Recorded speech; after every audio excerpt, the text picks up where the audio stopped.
art is created for oneself as the audience. There may be other audience members who view it after the fact, but ultimately the art is created to express something, to be important and valuable to the creator, to the artist. And I think it also doesn't have to have a purpose or solve a problem. It's meant to demonstrate emotion. It's meant to share whatever gooey stuff is on the inside in a gooey way on the outside.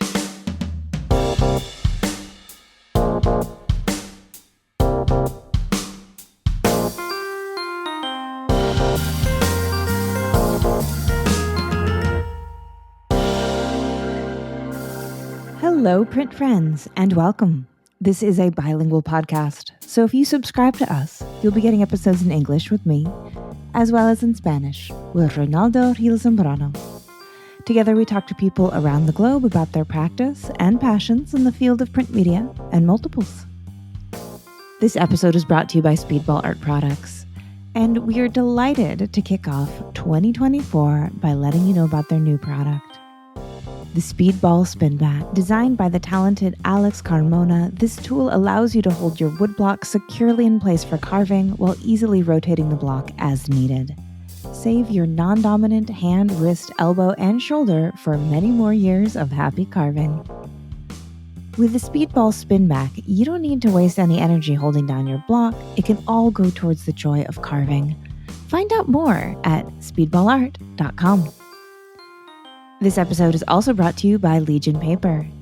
Legion Paper is a fine art paper company that represents the best papers in the world. They either stock it, source it, or make it. With brands like Stonehenge, Somerset, Coventry, Reeds, Arches, and more, Legion is the best paper resource for every artist and printmaker's needs. Learn more about the variety of papers that Legion stocks at www.legionpaper.com. My guest this week is Diana Varma, host of the wonderful podcast Talk Paper Scissors. We talk about how print is most certainly not dead, how we learned about what was cool before the internet, and form versus function in typography. Hi, Diana. How's it going? Good. Thank you. Hi, Miranda. I'm so happy to see you again. I thought we had one of the most fun talks I've had in a long time on your podcast, Talk Paper Scissors, a few months ago. And so I'm really excited to get the opportunity to reprise it and talk about more things, talk about more print with you. I love that. Yeah, no, it was a really great conversation and I'm excited to be here. The tables are turned. I'm not used to being on this side. It's going to be fun. Let's do it. Absolutely. As I said before, when you're the guest, you just get to sit back, relax, enjoy yourself. And so I'm looking forward to giving you that opportunity as you gave me. So before we get into it, though, would you please introduce yourself? Let people know who you are, where you are, what you do. Yes, absolutely. So I'm Diana Varma and I wear many hats. But the way I like to kind of describe myself is I'm a design educator, print and design educator by day, a podcaster by night, and a curious human by nature. Oh, I like that. So I am a tinkerer. I am someone who likes to kind of dabble in lots of different spaces. And I like to make things. I'm a maker. So in my day job, I have the really immense pleasure of getting to work with students and feeding off of their enthusiasm and their energy for the world of print and design. And then when I get to sit down with lovely people like yourself and other experts in the world of design and type and publishing and print through the podcast, it's just another opportunity to kind of soak it all in and remain curious. That's me. I'm curious always. Love it. And so you say you work with students. What age range is this? Mm-hmm. So I'm working... I should say what grades, because obviously in college, people can come at any age. Yeah. Yeah. So I am typically working with adults. So I'm working with undergraduate students primarily. So some students in first, second, third, fourth year of a post-secondary program. And I also, in the past couple of years, have had the really immense pleasure of working with master's students who are like a whole separate breed of awesome because they are coming at education from a very different place. They're more mature. They tend to be more mature. They tend to be kind of have more stake in the game, as it were. So they are on a whole different level when it comes to what we're able to do in the classroom together. So anyway, all is to say, I teach adults. Yeah. Yeah. Wonderful. Wonderful. And so where did you grow up, and what role did art, visual culture, design, what role did all those things play in that period of your life? Yeah, so I should probably mention also, I forgot to mention this, but I am just north of Toronto in Canada. And so I teach at Toronto Metropolitan University, which is right in the core of our downtown. I grew up, so I'm now just northeast of that. I grew up slightly northwest of Toronto. And in that time, I was always like, I was a crafty kid. And my mom would always, so she loved Barbie growing up and would give me, I had so many Barbies. Just like, I remember I had the Barbie dream camper van. I had the, I don't know, all of the special edition Barbies, what have you. And she just really wanted me to love Barbie like she did. And I just wanted crayons. I just wanted paper. I just wanted something to write with and doodle. And I'm not an illustrator by any stretch of the imagination, but I feel most at home with a writing utensil in my hand and paper in front of me. And so that was just always growing up, like that's what I remember is just crafty things all around me, paper all around me. Like nothing has changed. I'm just slightly older, but it's all just like the same stuff all around me. Yeah, Books. yeah. Now I'm wondering what graphic designer Barbie would look like. Oh, or I'll tell you. Barbie. I'll tell you what she'll look like. So I have here a replica of Gutenberg's press that I actually got at the Gutenberg Museum in Mainz, Germany. But who operates that press on my shelf is none other than Pantone Barbie. Oh, and she's breaking in front of me. But there we go. So Pantone Barbie is very glamorous. She is draped, cloaked in Pantone swatches, hot pink, platinum blonde very hair. Graphic designer glasses on, statement glasses. So those were an addition from my kids. She did not come with these. They were, my kids thought she needed them. But all is to say, she runs the printing press. So this is who I imagine would be graphic designer / print Barbie. I love it. So please send us a photo of graphic designer print Barbie so we can absolutely add it to the show notes for this episode. I will. Absolutely. Yeah. This is probably a question maybe for another podcast, but I'd be super curious to hear what you thought about the Barbie movie, because I grew up with no Barbies. I was like a totally Barbie-less household. And so I didn't have any pre-existing emotional attachment to the canon when I saw the movie. But as a Barbie girl, what did you think? So I feel like I had also little emotional attachment, even though I was surrounded by Barbies. And Barbies are a very big part of even our household today. We have all shapes and sizes of Barbies everywhere in this house. I don't know. I liked it. I mean, I thought it was, I've heard mixed reviews, but I thought it was timely and poignant and cute and all the things it needed to be. And I love the fact that the main three Kens, or two Kens plus Alan, were Canadian. That was another fun spin. And fun fact, Michael Cera, who played Alan, we went to high school together. So he didn't really, he was 2 years younger than me. But I knew of him, certainly, and he was good friends with like my friend's sister, like a friend of a friend of a friend. Uh-huh. And then later in life, it was pretty funny. We connected very briefly again, and it's really random. We went to a casino. There was a casino thing where with like a group of us, and I was like Michael Cera's groupie for a night, and we played War together at the casino. Like that's a whole other story as well. But anyway, that's going to be for the Celebrity Goss and Pop Culture spinoff podcast. Correct. We can make together. Correct. That's amazing. That's amazing. It reminds me a little bit of, my first podcast inspiration that had me begin, really partly the reason why Hello Print Friend exists, was This American Life. It was just a wonderful, almost like proto podcast, right? It was a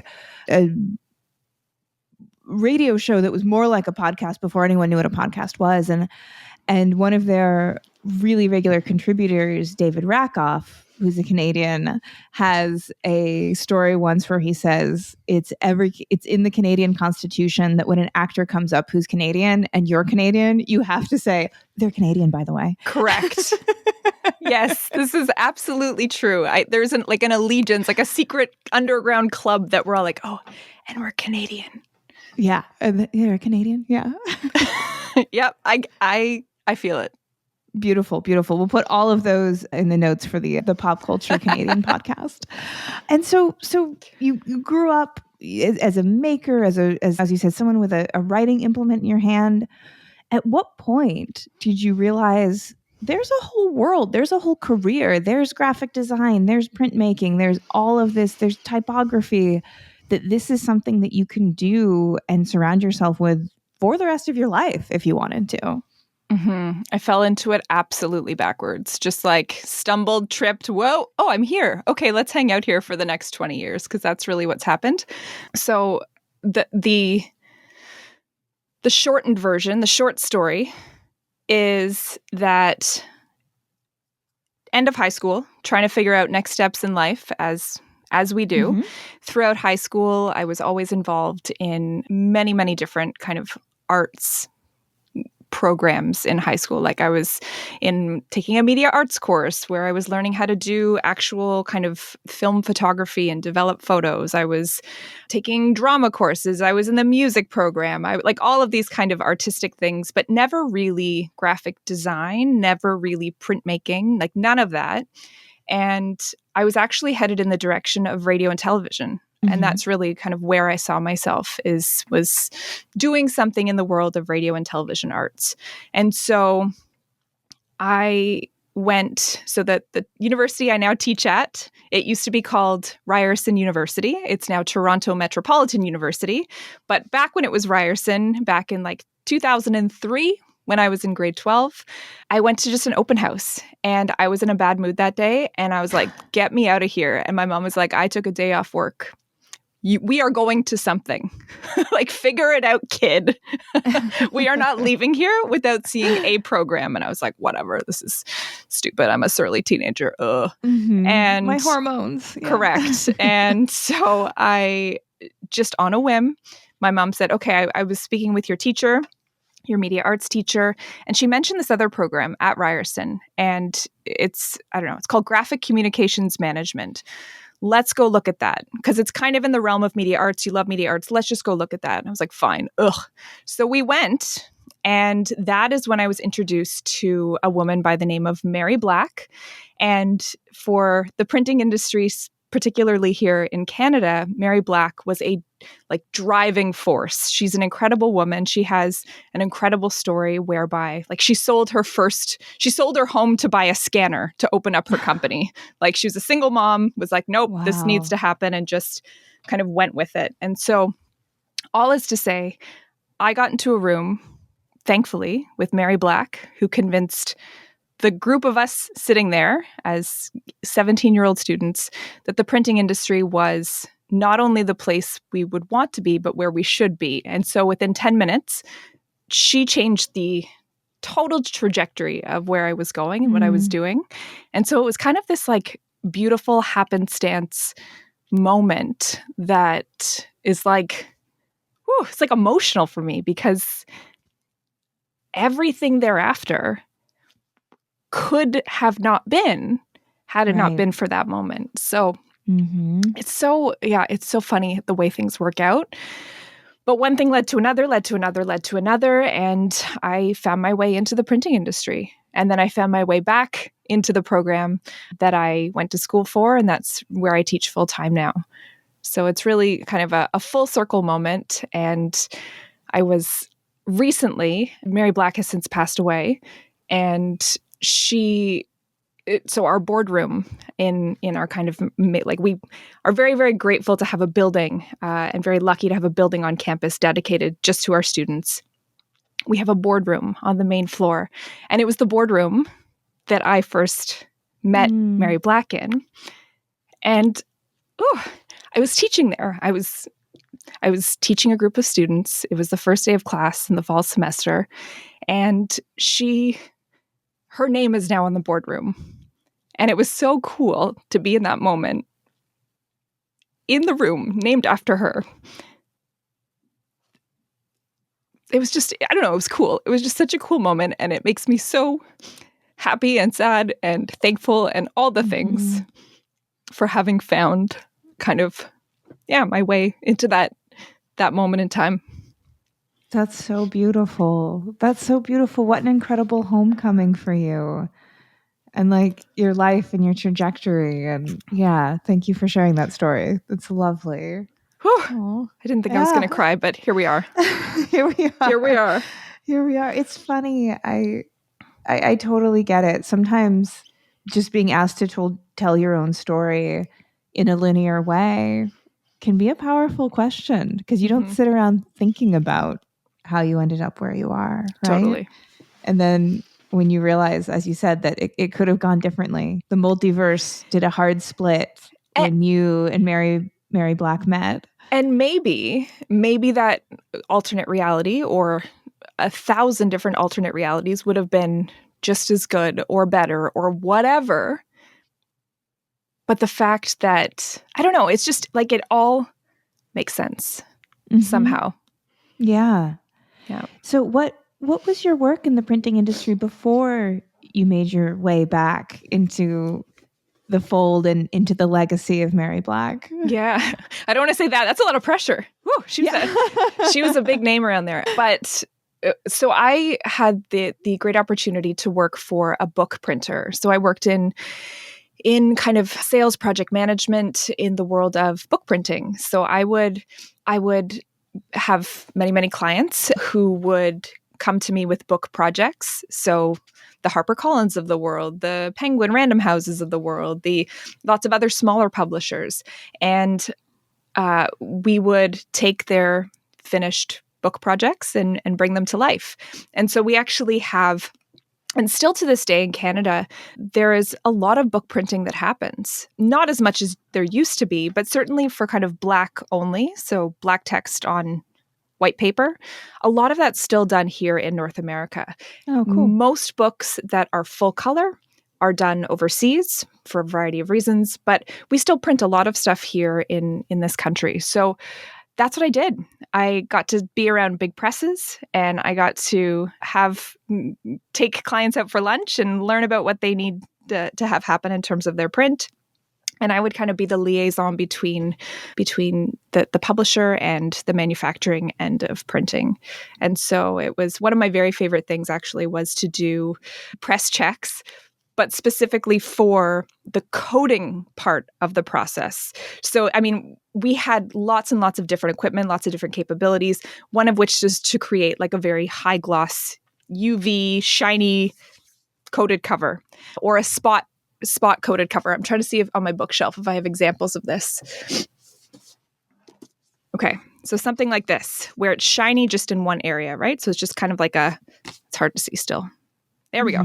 There we go. Oh, yeah. A spot coating. But we could also do glitter. So I used to work in a lot with children's publishing. And so I would be asked to do glitter checks. So literally they would be at the kind of the coating machine and they would be sprinkling in this like vat of glitter. They're like, is that glittery enough? I was like, more glitter and more glitter. So yeah, it was a really, I learned so much in that space and place for the 4 years that I worked in book printing. And yeah, I wouldn't trade that experience for the world. Talking about all of this and thinking about design and visual communication, what was the name of the program? I don't want to get it wrong. Like visual design communications? What was the exact name? Yeah, it's graphic communications management. So it's a bit of an anomaly. It's not a design school. It's not a business school. It's not a printing school. It's kind of all three. So the whole idea is that it's built on three pillars of creativity and design, of print and technology, and of entrepreneurship and business. And so it's kind of the OG program to be able to kind of take all three of those important components that are even more important today when you can start a business and the age of communication is democratized and the power of social media, all those things. But it really takes a very holistic look at the world of print and design, and being able to understand all the parts of the workflow, being able to oversee and manage all parts of the workflow, to be able to really put some incredible stuff out into the world. Mm-hmm. Yeah. And it must be a really interesting time, just started your journey there. I think you said really 2003, I think you said you went and visited. So that's slightly over 20 years ago.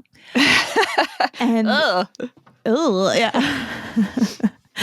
I went to my 20-year high school reunion last year, and I was like, it's really weird that like all these people went to high school 20 years ago, and I think it's been like 7 for me, but but yeah, but like for what's happened to print media in the last 20 years, and the disruption, and then also, at least from my experience with it, it's felt like it went from being omnipresent to being almost extinct to being more authoritative than it ever has been. So what I mean by that is, it used to be the only way you got your news. Like the only way you found out what was cool is that you went down to the vintage clothing store and you tried to pick up the free issue of Vice before they got taken all away, right? Like that was how you learned what was cool in 2004. And then the internet happened, and obviously that was hugely, hugely disruptive. And internet happened. It's a very silly way of putting it exactly, but y'all know what I mean. And now it's like print feels like a luxury. Print feels like you can't trust the internet, but you can trust what's in print. Print feels like self-care. Like if I'm reading a book or a printed magazine or anything that I'm actually holding, it feels like I'm doing something for myself. Mm-hmm. Whereas like if I'm on Wikipedia on my phone staring at like the tiny backlit letters, that's doing research or that's doing something for work. But print now is comfort in a way that I don't think it was before, at least for me. There's so much I could say here, and I'll try and keep it brief. But no, I completely agree. I mean, I think that print is dead was never a founded argument or statement. Mm-hmm. I think print is shifting is a much better way to think about it. And I think the way that you describe it as almost like a luxury, but more than that, being something that is trustworthy, something that is seen as self-care, something that is enjoyable to experience. I mean, looking at your phone feels very two-dimensional, and it is in a lot of ways for information, or looking at a computer screen. But looking at print is very three-dimensional. There's smell associated with opening up a new magazine or a book, and the smell of that ink. There is the cracking of the spine. There is the feel of the cover. There is a sensory experience that is not possible yet, anyway, in a digital environment. So the other thing I'll say about that is that there are definitely areas of print that are increasing. And there's demand for certain areas like packaging. Packaging is, whether we like it or not, whether it's the right thing or not, sustainability-wise, packaging is something that is a huge opportunity for our students leaving the program, and hopefully to do good by the world and do kind of help guide the industry in a more sustainable direction. But packaging and printing on packaging is massive. Whereas, of course, newspapers and many other kind of mass media publications, they're dead and or dying, which makes total sense. Their purpose is to be informational, to be quick. You can't be quick when you are, relative to the internet and relative to our social feeds and all the rest, you can't be quick when you are operating a 3-story web offset press and trying to disseminate those physical products all over the country for the morning paper. I mean, news is old by that point. So it is a really interesting shift. And the other interesting piece of that is magazines, I think. So packaging is a really interesting piece. Magazines are massively interesting because of so many independent so many independent creations out there, independent publishers just kind of making things, but physically making the magazine. It's not necessarily designed just to live on a device, but there are technologies and there are digital printing technologies that look as good as offset, that look as good as traditional, that are making it able to, for someone's design to sit beside a commercially published magazine and really be able to compete. I mean, there's also in the magazine space, it's kind of, especially the independent magazines, it kind of bridges the gap between a book, which is meant to last for a long, long, long time. It's meant to be really high quality. It's priced as such. And then on the other side of the spectrum, you have kind of like the cheap magazines that you'd find at the grocery store, but these independent publications that are super niche and super kind of speaking to a very small audience, but still live in print, are priced higher than what we would find at the grocery store. They are priced lower typically than a book, somewhere in the middle, but they live in kind of this intermediary space where they're not meant to last and live forever. The information is meant to capture a snapshot in time. So it's this really interesting moment, especially for publishing, of like, oh, there's a whole bunch of different options now. And a lot of that is because of printing technology that is of high quality, but also digital. So we can produce something that looks just as good as the professional publication, but we can do it in a way that's scalable, that's maybe a single copy or 10 copies or 100 or 1,000 copies versus having to print 50 or 100,000 copies. Yeah, it makes me think of the wonderful printmaking magazine Pressing Matters. I don't know if you know them, out of the UK. Yes. And how that's when I'm thinking of like, kind of feels like a luxury experience. I mean, part of that is that just the editors and the curation, they always pick just beautiful photos. They've got great, I think, photographers that they work with.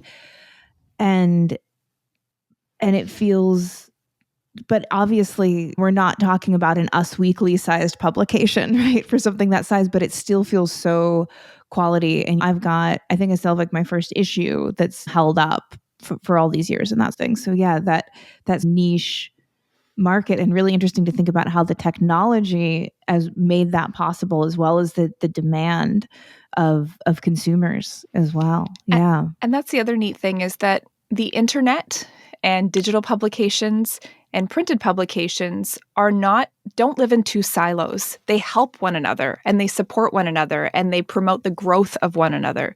So where digital is really good at being quick to be able to make changes, to be up to the minute, be able to link to different interesting areas, all of these things help get found that the printed magazine is even kind of available and possible. And then print, you've got the same kind of platform or publication or message, but again, you can sit with the content a bit longer. It's longer form content. It's this beautiful sensory experience with touch and feel and smell, hopefully not taste. And it's just, there are two different experiences. So when I just don't believe fundamentally the argument that print is dead and the internet is killing print. I think they are long lost lovers who are supporting one another and doing the best they can to lift one another up. And really that's what I think where the magic is, that maybe is a missed opportunity in some cases and a gloriously kind of tried and true and experimental space for so many others as well. Beautiful. Beautiful.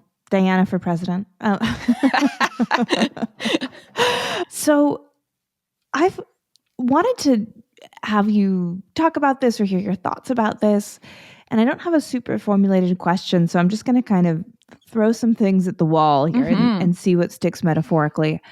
But it has to do with this really interesting history that printmaking has with the intersection with publication and what we maybe call print media when you're not in the fine arts, which of course is what we're talking about, magazines and books and that thing. And how it's this interesting world where there's so much cross-pollination. And yet sometimes people try to draw a really hard line that's like, well, now this is fine art. Well, now it's an artist book. Well, now it's all this thing. But of course, that's not how the world works. that all of these things move side by side and in and out. And what history and time changes that. Things that were considered utilitarian in print media become hollowed as art. I'm thinking botanical lithographs or something like that, right? They maybe started as in a scientific manual and now they're getting framed and sold at boutiques, that kind of thing.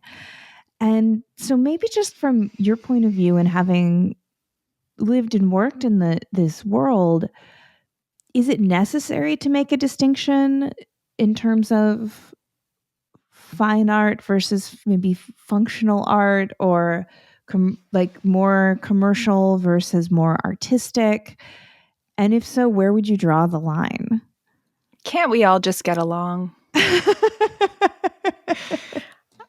I think, I don't know, there's a couple of ideas that pop into my head. I mean, I was talking with my students about this just the other day, which is, and this is kind of indirectly maybe addressing the question, but what's the difference between art and design?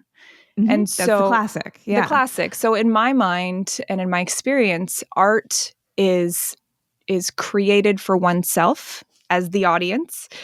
There may be other audience members who view it after the fact, but ultimately the art is created to express something, to be important and valuable to the creator, to the artist. And I think it also doesn't have to have a purpose or solve a problem. It's meant to demonstrate emotion. It's meant to share whatever gooey stuff is on the inside in a gooey way on the outside with ink or paint or whatever. But I think design is absolutely solving a problem through visual communication. And so a big part of that is that typically a client is involved, or there is someone who you are doing this work for. It's not to say that one is less than the other. I don't think. That's not my stance anyway. But there is a client involved typically. There are expectations to be met. There is a brief to be kind of followed or worked within. And so I think that's the big distinction, is kind of who the audience is and whether or not it solves a problem. And so that being said, yeah, I really like the example that you use of that kind of botanical print that was once very much of practical necessity, or was used for very practical reasons, created for practical reasons, but is now seen as kind of beautiful and something that can live like a piece of art would. So I don't know. I don't know that there has to be a distinction. I mean, I love the messy middle. I always say that with students, that like thinking in very black and white binary this or that terms is not helpful in most situations as a human being. And in most situations, thinking very linearly like that is not helpful to kind of move things forward and kind of grow and develop as an industry, as a society. And so something that comes to mind when I think of this, and it's a bit kind of to the left of or to the right of, but it's typography. So this is very top of mind for me right now, because I'm teaching a class in advanced typography, which is all about breaking the rules and all about like, what if? And next week, spoiler, next week, I'm going to be chatting with the class about this idea of like, can design be genderless?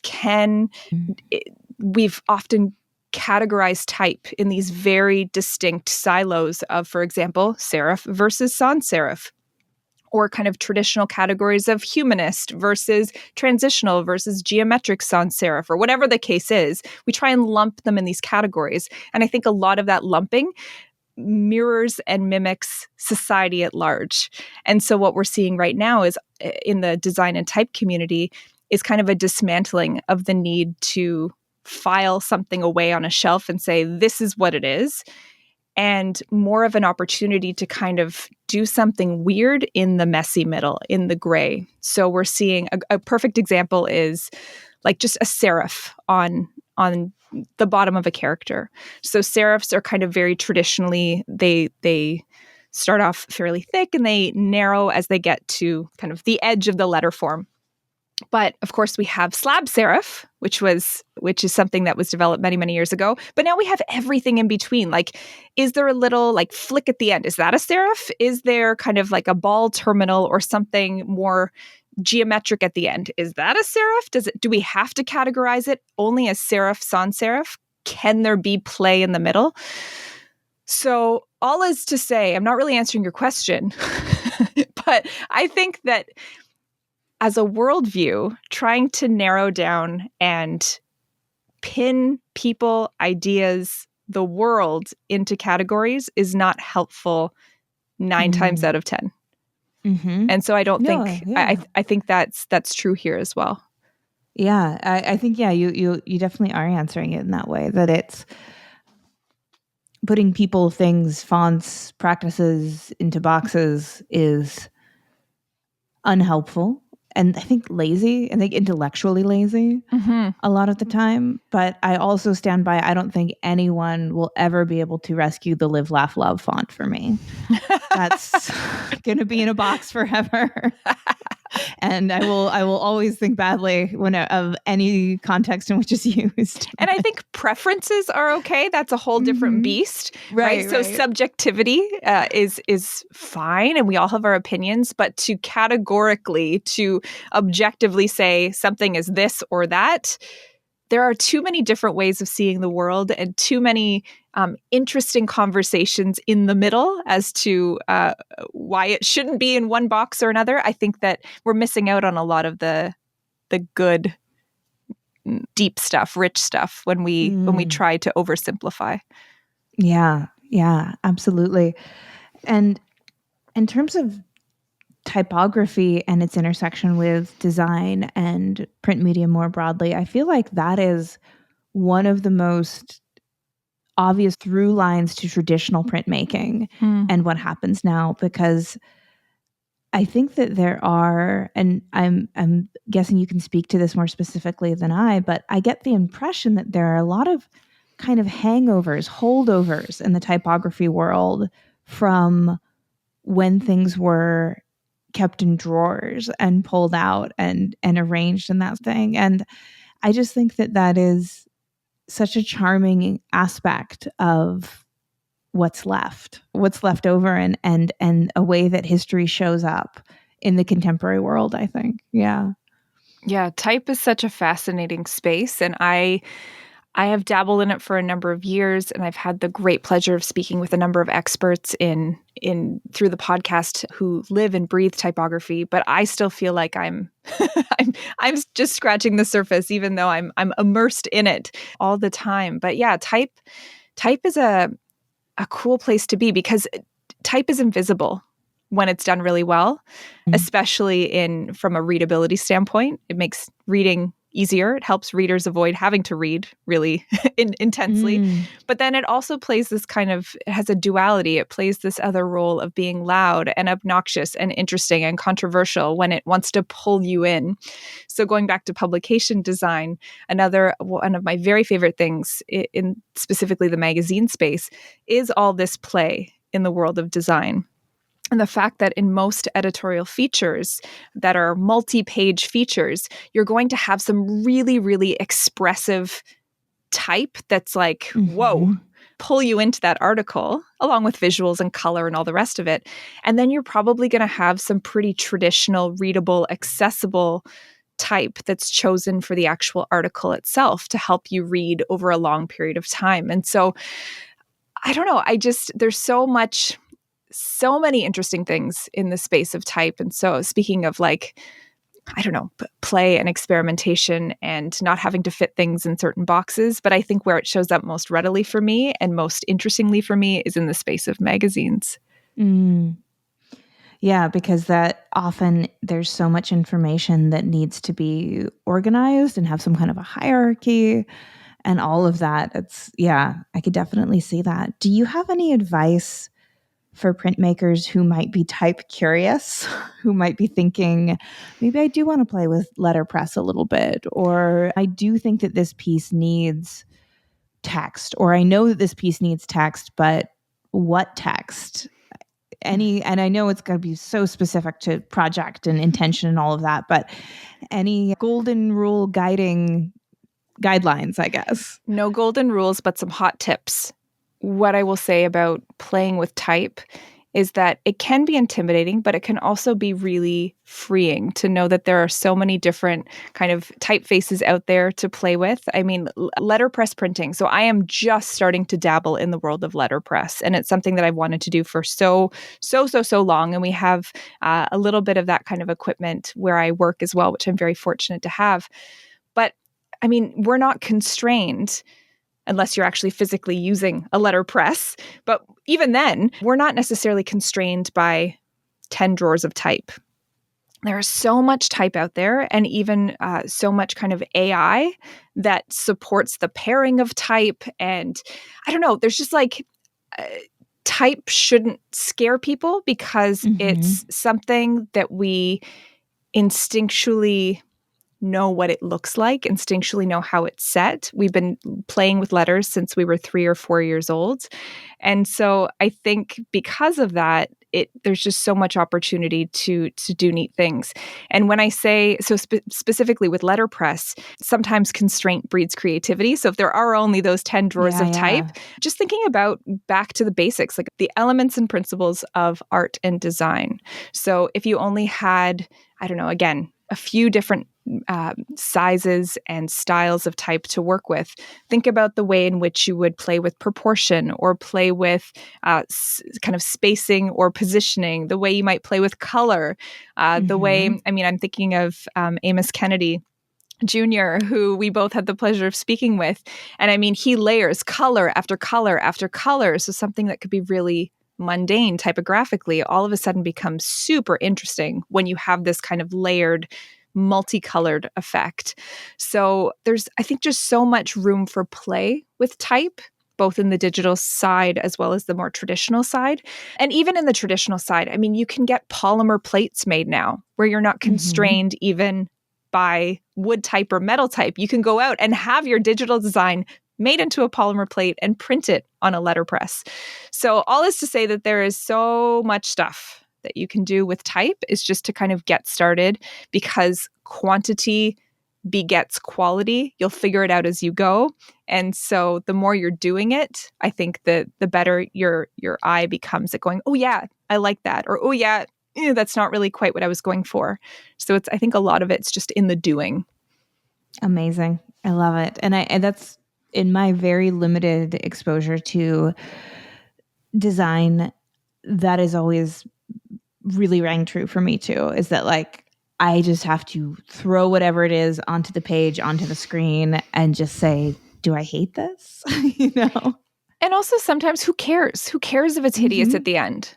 I was even thinking about this just this morning. I mean, it's really the final end product of whatever we make, whatever day of the week, whether it's print or design or a sandwich, I don't care. Like in the making is where the growth happens. That journey of like the actual doing and the muscle memory and the motor skills and the thinking and the creative ideation and the place where my brain goes in 7 directions, which ultimately leads to my next project. All of this kind of journey in the making is sometimes far more important than that final product being beautiful, perfect, whatever you think it needs to be. It can be garbage, but the whole middle bit could have been phenomenal. And that just is a jumping off point for the next try.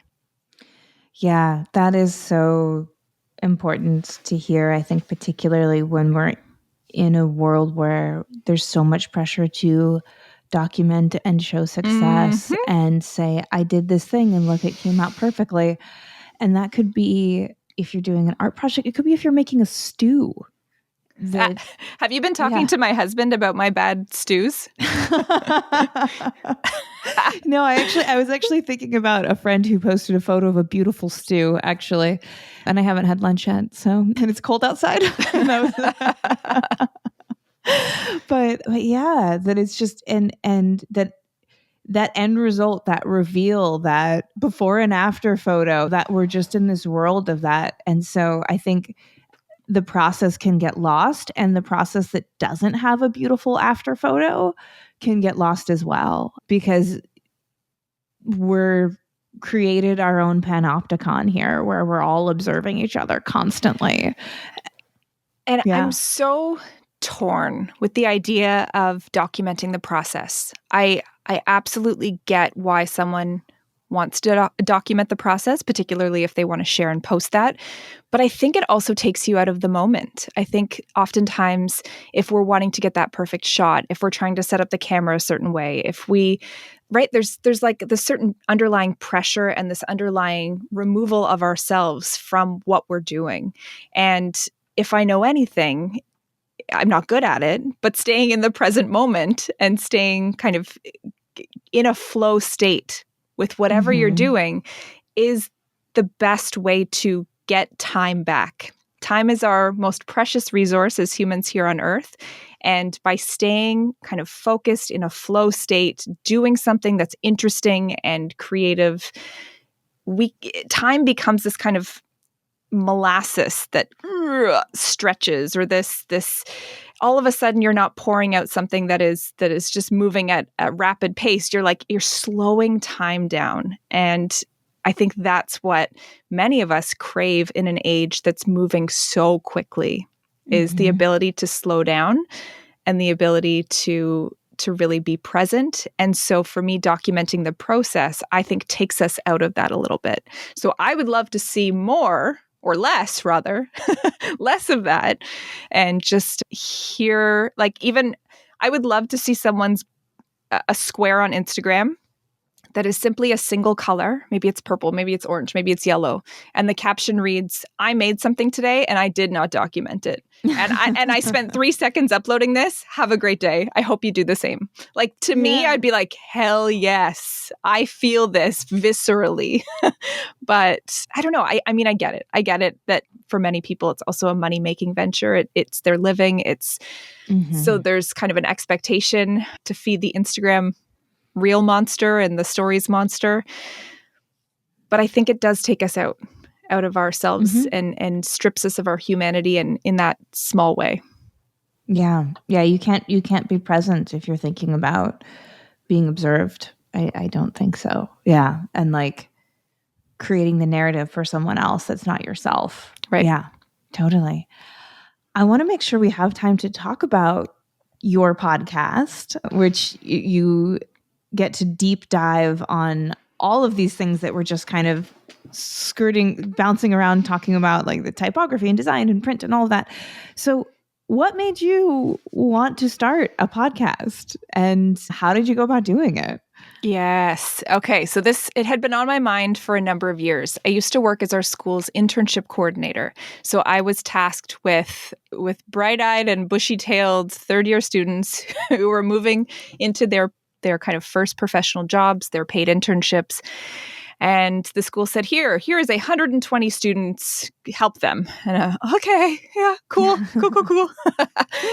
So part of that work, and I loved that work. I think that work was so important. And I learned so much in the process of helping them before, during, and after their internships. It was really a great experience, and it was good.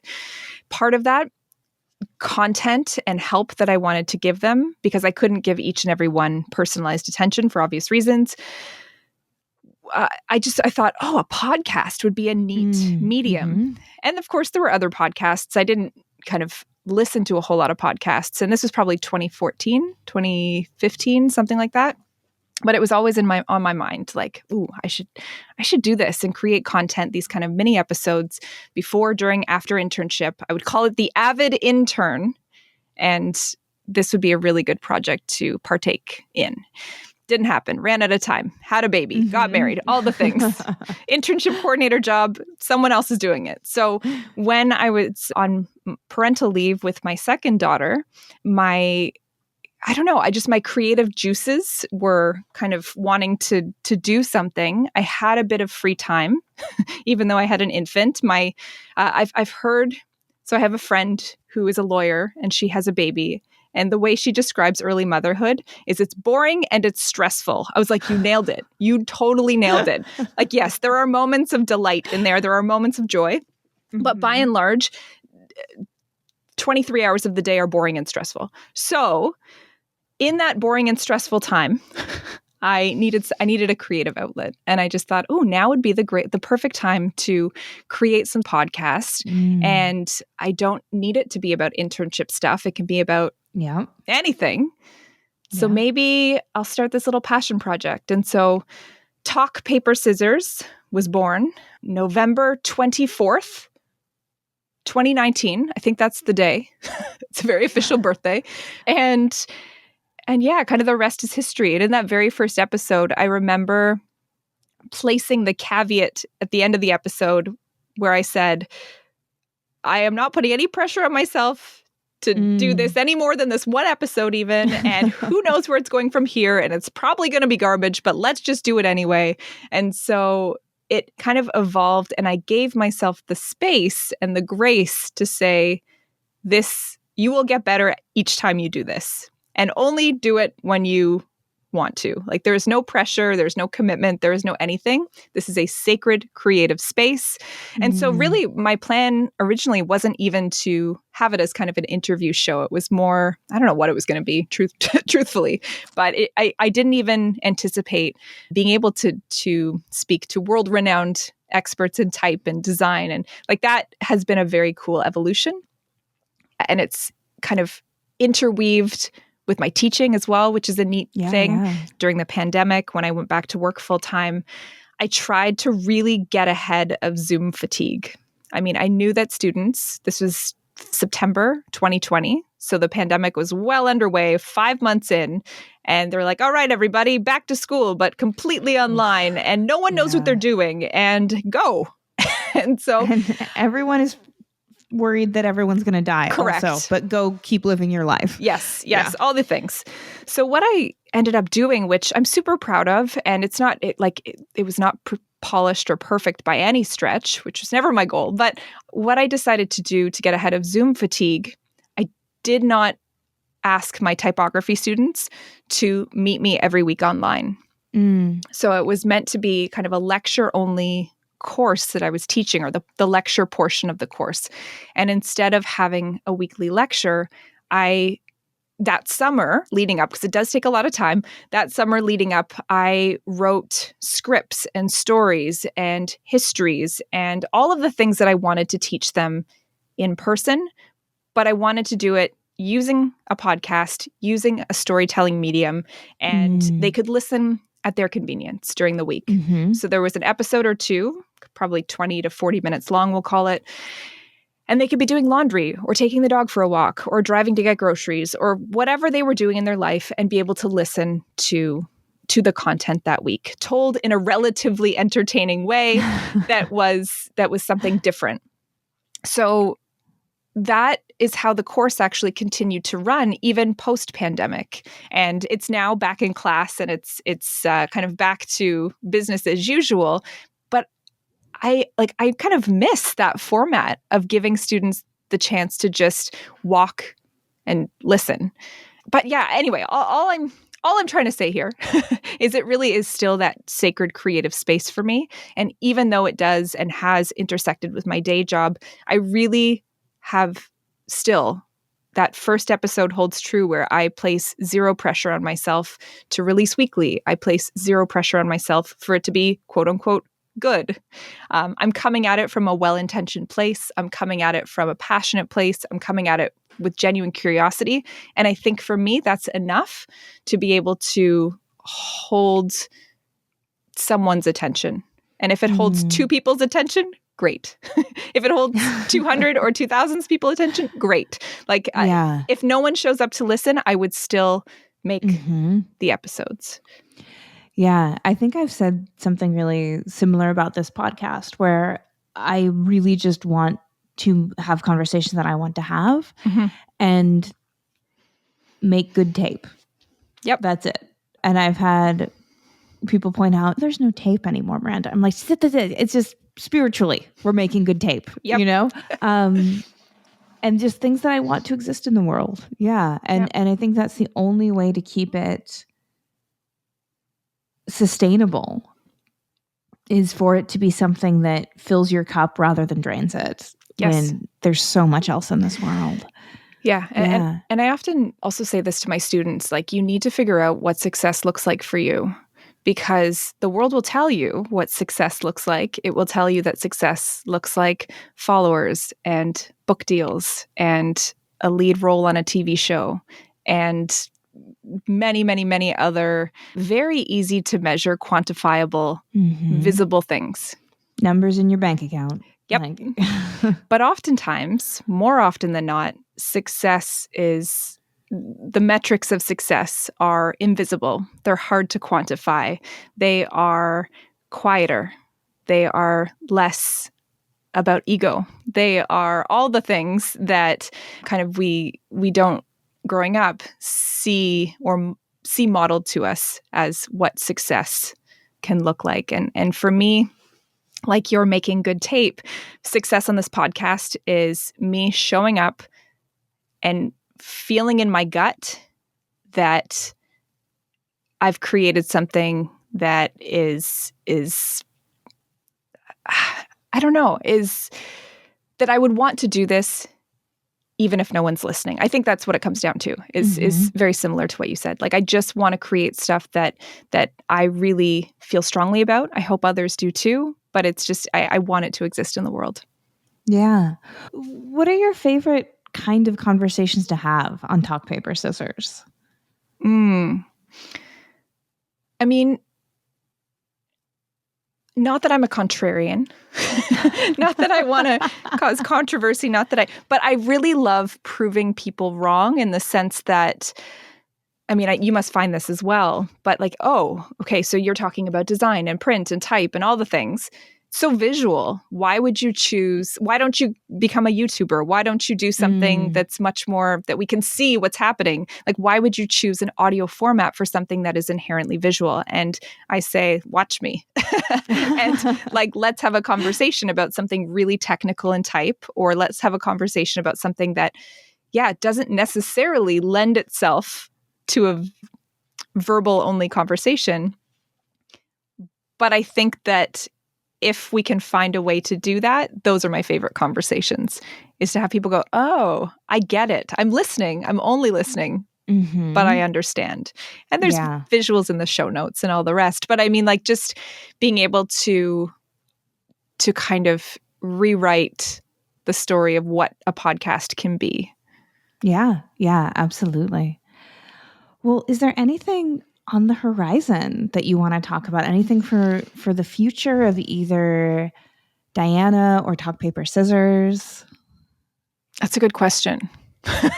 There's always things that pop up. But what I will say that I'm really excited about right now, that is something I had the great pleasure and honor of doing back in November, was play with Lego letterpress in a workshop capacity with a room full of designers. So Lego letterpress is something that is relatively new to me, being able to use Lego dots, Lego base plates, ink, paper, kind of a modified makeshift traveling printing press, and just be able to go and infuse play with print. And that's something that I have the great pleasure of being able to head to Vancouver. So we're taking it to the West Coast. That's happening in May at Design Thinkers Vancouver, which is a big design conference out west. And so, we're just going to get in a room and, again, infuse print with play and see what comes of that. So I have high hopes for far more kind of fun with Lego letterpress.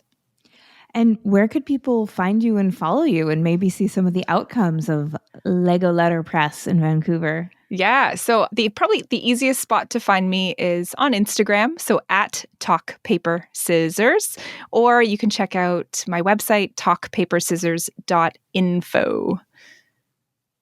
Beautiful. Oh, hold on. I just thought of one other fun thing. Can I do a quick? Please. Okay. So this is a project that I started last year.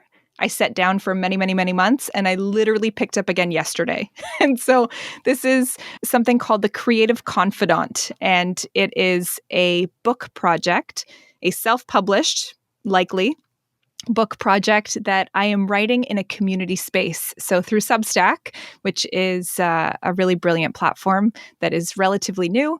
But basically, I am writing this book all about creative confidence that is written story by story by story in an open public space, released story by story by story, completely free and just kind of open to experimentation in the process.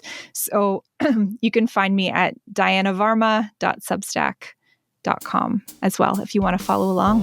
Very cool. We can put that in the show notes too, because that sounds like a really interesting project. So yeah, we'll see where it goes. No pressure. Yeah, no pressure. I love your no pressure creative output energy. Listen, when the pressure is squeezed, it just doesn't work for me. It may work for others. It just doesn't work for me. Yeah. Well, thank you so much for this conversation, for coming on and chatting with me. It was delightful. I hope that people absolutely check out your podcast. We had a great conversation on it, but you've also had guests that I've loved. We mentioned we both got the honor and privilege of talking to Amos, of course. So yeah, I will really, really encourage people to go listen. You have great conversations, and thank you again for letting me borrow an hour of your Saturday and having the chat. Thank you so much, Miranda. It's been a pleasure, and it's been wonderful being here. And that's our show for this week. Join me again in 2 weeks' time when my guests will be John and Diana from Lito Editions. Lito Editions is based in Bregenz, Austria, and they use a new print technology to create prints with extreme precision and relief effects. We talk about the founding of Lito and what it's like to collaborate with some of the world's biggest artists with a new print technology. You won't want to miss it. If you like today's episode, we have a Patreon where you can help support our podcast and get bonus content, like Shop Talk Shorts with past guests. But the very, very best thing you can do to support us is listen, rate, follow, and share with your fellow print friends around the world. This episode, like all episodes, was written and produced by me, Miranda Metcalf, with editing by Timothy Pauschak and music by Joshua Weber. I'll see you in 2 weeks.